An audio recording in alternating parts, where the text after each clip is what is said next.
Ito yung ulam ko, paksiw guys. Ano tayo guys, kain tayo ng tanghalian. Ulam ko paksiw. Tapos, ensalada nga dahon na palaya. Yung sa amin, marguso ba? Di ako nagkain na lang sa upuan kasi tamad na ako mag Gintupi ko yung misa namin Takaan ako Ayan. Kain tayo.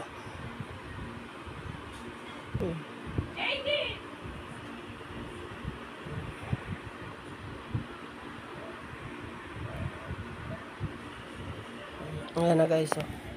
Yan ang ulam ko. Tapos ito. Ngayon, kakain tayo. Ito, yan. Dahon ng ampalaya to. Ensalada lang. Sausaw ko na sa bubong. Lagyan ko ng kamatis. Ay may tinabal ako galing ng Iloilo. Yan ang partner ko. Ito. Sige na nga.